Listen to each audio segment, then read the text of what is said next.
ದಿಲೀಪ್ ರಾಜ್ ಅವರು ಇನ್ನಿಲ್ಲ ಅನ್ನುವಂಥ ಸುದ್ದಿ ಗೊತ್ತಾಗ್ತಾ ಇದ್ದಂತೆ ಹಲವು ಕಲಾವಿದರು ಬಂದು ಅಂತಿಮ ದರ್ಶನ ಪಡೆದುಕೊಳ್ತಿದ್ದಾರೆ. ಎನಿವೆ, ಬಹಳ ಹತ್ತಿರದಿಂದ ನೋಡಿದವರು ಬಹಳ ಇಂಟರ್ವ್ಯೂಗಳನ್ನು ಮಾಡಿರ್ತಾರೆ. ಅವ್ರು ಹೆಂಗೆ ಅನ್ನೋದು ಗೊತ್ತಿರೋದು ನಮ್ಮ ರಿಪೋರ್ಟರ್ಗಳಿಗೆ ಮಾತ್ರ. ನಮ್ಮ film bureau head Lakshmi Narayan ಕೂಡ ನನ್ನ ಜೊತೆಗೆ ಜಾಯಿನ್ ಆಗ್ತಿದ್ದಾರೆ. ಲಕ್ಷ್ಮಿ, ಬೆಳಿಗ್ಗೆ ಎದ್ದಾಗ ಇಂಥದ್ದೊಂದು ಸುದ್ದಿ ಬಂದಾಗ ನಾನು ಕ್ರಾಸ್ ಚೆಕ್ ಮಾಡಿದೆ, ಯಾವ ದಿಲೀಪ್ ರಾಜು ಇವರೇನಾ, ಹೌದಾ ಅಲ್ವಾ, ನಿಜಕ್ಕೂ ಇವ್ರಿಗೇನಾಗಿತ್ತಪ್ಪ ಅನ್ನೋ ರೀತಿಯಲ್ಲಿ ಕ್ರಾಸ್ ಚೆಕ್ಗಳಾಯಿತು. ನಿಮಗೆ ಯಾವಾಗ ಸುದ್ದಿ ಗೊತ್ತಾಯಿತು? ತುಂಬ ಹತ್ತಿರದಿಂದ ನೋಡಿದವರು. ನನಗೂ ಅರ್ಲಿ ಮಾರ್ನಿಂಗ್ ಗೊತ್ತಾಯಿತು. ಲಿಟ್ರಲಿ ನಾನು ಕೂಡ ನಿಮ್ಮಂತೆ ಶಾಕ್ ಆಗಿದ್ದೀನಿ. ಇಡೀ ಕರ್ನಾಟಕದ ಜನತೆ, ಎಸ್ಪೆಷಲಿ ಚಿತ್ರರಂಗ ಮತ್ತು ಕಿರುತೆರೆ ಲೋಕ ಏನಿದೆ, ಅದರಿಂದ ಇನ್ನೂ ಇದು ನಿಜಾನ ಅಂತ ಅವ್ರಿಗೆ ನಂಬಕ್ಕಾಗ್ತಿಲ್ಲ. ಆ ಥರದ ಒಂದು ಪರಿಸ್ಥಿತಿ ಈಗ ಏರ್ಪಟ್ಟಿದೆ ಅಂತ ಹೇಳ್ಬೋದು. ನೋಡಿ ಶ್ರುತಿ ಅವರೇ, ಈ ಭೂಮಿ ಮೇಲೆ ಪ್ರತಿಯೊಂದಕ್ಕೂ ಗ್ಯಾರಂಟಿ ಅನ್ನೋದಿರುತ್ತೆ. ಯಾವುದೇ ಒಂದೇ ಒಂದು ವಸ್ತುಗೆ ಅದು ವ್ಯಾರಂಟಿ ಅಥವಾ ಗ್ಯಾರಂಟಿ ಇಲ್ಲ ಅಂತಂದರೆ ಅದು ಮನುಷ್ಯನ ಪ್ರಾಣ ಮಾತ್ರ.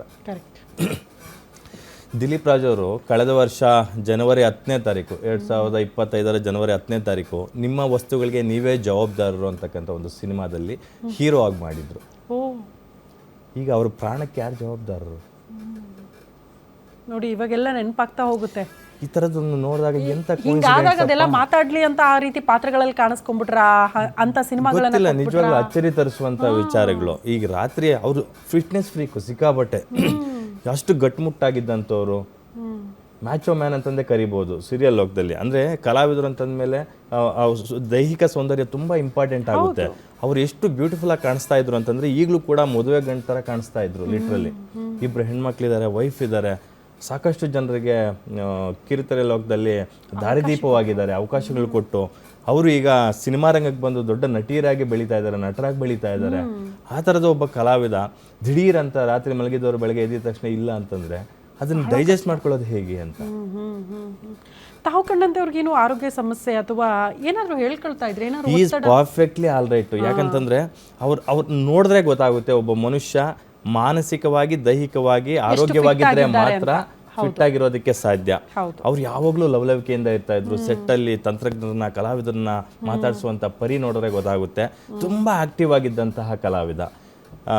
ಆ ದೇವತಾ ಮನುಷ್ಯ ಅಪ್ಪು ಅವರು ಇವತ್ತು ನಮ್ಮ ಜೊತೆಗಿಲ್ಲ. ಅವ್ರ ಜೊತೆ ಆ್ಯಕ್ಟ್ ಮಾಡಿದಂತಹ ದಿಲೀಪ್ ರಾಜ್ ಅವರು ಕೂಡ ಅದೇ ಥರದ ಒಂದು ಕಾರಣಕ್ಕೆ ಇನ್ನಿಲ್ಲ ಅಂತ ಆಗ್ತಾರೆ ಅಂತ ಯಾರೂ ನಿರೀಕ್ಷೆ ಮಾಡಿರಲಿಲ್ಲ. ಬಹುಶಃ ಇವರ ಆತ್ಮ ಆ ಪರಮಾತ್ಮನಲ್ಲಿ ಮಿಲನ ಆಯಿತು ಅಂತಂದರೆ ತಪ್ಪಾಗಲ್ಲ. ಯಾಕಂದರೆ ಅವರು ಮಿಲನ ಸಿನಿಮಾ ಮಾಡಿದ್ರಿಂದ ಕೋಇನ್ಸಿಡೆಂಟ್ ಅಂತ ಅನಿಸುತ್ತೆ. ನನಗೆ ಬಹಳ ಆಶ್ಚರ್ಯ ಆಗಿದ್ದು, ನನಗೆ ಟು ಬಿ ಫ್ರ್ಯಾಂಕ್, ಈ ಕಲಾವಿದರು ಅಂತ ಅಂದಾಗ ತಮ್ಮನ್ನು ತಾವು ಸಸ್ಟೈನ್ ಆಗಿ ಕಂಟಿನ್ಯೂಸ್ ಆಗಿ ಸ್ಕ್ರೀನಲ್ಲಿ ಬ್ಯುಸಿ ಮಾಡ್ಕೊಳ್ಳೋದು ಇದೆಯಲ್ಲ, ಅದು ಅತಿ ದೊಡ್ಡ ಸವಾಲಾಗಿದೆ ಅಂತ ಇತ್ತೀಚೆಗೆ. ಬಟ್ ದಿಲೀಪ್ ರಾಜ್ ಅವ್ರ ವಿಚಾರದಲ್ಲಿ ಎಲ್ಲವೂ ಕೂಡ ಸುಳ್ಳು. ಯಾಕೆ ಸುಮ್ಮನೆ ಕೂತ್ಕೊಳ್ಬೇಕು? ಆ ಝೋನಲ್ಲಿ ನಿರ್ಮಾಣನ ಮಾಡ್ತೀನಿ ನಾನು, ನಿರ್ದೇಶಕರ ಮಾಡ್ತೀನಿ ನಾನು, ವಾಯ್ಸ್ ಓವರಾಗಿ ಕೊಡ್ತೀನಿ, ನಿರೂಪಕರಾಗಿ ಹಲವಾರು ರಿಯಾಲಿಟಿ ಶೋಗಳಲ್ಲಿ ಒಳ್ಳೆ ಡ್ಯಾನ್ಸರ್ ಕೂಡ ಹೌದು. ಹೌದು ಅಂದರೆ ಅವರು ಒಂಥರ ಮ್ಯಾನ್ ಆಫ್ ಮಲ್ಟಿ ಟ್ಯಾಲೆಂಟ್ ಅಂತ. ಕಲಾವಿದರು ಹೌದು, ಡೈರೆಕ್ಟರ್ ಹೌದು, ನಿರ್ಮಾಪಕರು ಹೌದು, ವಾಯ್ಸ್ ಓವರ್ ಡಬ್ಬಿಂಗ್ ಆರ್ಟಿಸ್ಟ್ ಕೂಡ ಹೌದು. ಈ ಕಡೆ ಒಳ್ಳೆ ಹಾಡುಗಾರರು, ತುಂಬಾ ಚೆನ್ನಾಗಿ ಹಾಡ್ತಾರೆ, ಡ್ಯಾನ್ಸ್ ಮಾಡ್ತಾರೆ, ಎಲ್ಲವನ್ನೂ ಮಾಡ್ತಾರೆ, ನಿರೂಪಕರು ಹೌದು.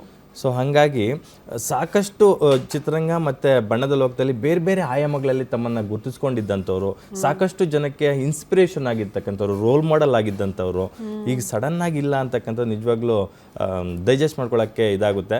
ಈಗ ನಮ್ಮ ಚಾನಲ್ನ ದೃಶ್ಯಾವಳಿಗಳಲ್ಲೇ ನೋಡ್ಬೋದು ಶ್ರುತಿ ಅವರೇ, ಸಾಕಷ್ಟು ಜನ ಕಲಾವಿದರು ದಿಲೀಪ್ ರಾಜ್ ಅವ್ರಿಗೆ ಹೀಗಾಗಿದೆ ಅಂದಿದ ತಕ್ಷಣ ಓಡೋಡ್ಕೊಂಡು ಅವ್ರ ಮನೆ ಹತ್ರ ಧಾವಿಸಿರ್ತಕ್ಕಂಥದ್ದು.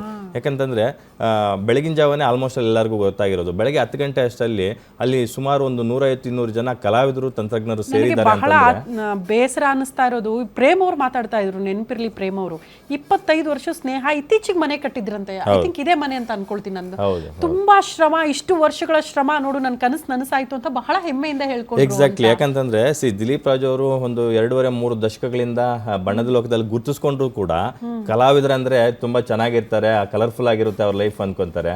ಆದ್ರೆ ಅವರು ಒಂದು ಸ್ವಂತ ಗೂಡು ಮಾಡ್ಕೊಂಡಿರ್ಲಿಲ್ಲ ಅಂತಕ್ಕಂಥದ್ದು. ಅವ್ರಿಗೂ ಎಷ್ಟೊಂದು ಏರಿಳಿತಗಳಿರುತ್ತೆ ಅವ್ರ ಲೈಫ್ಗಳಲ್ಲಿ.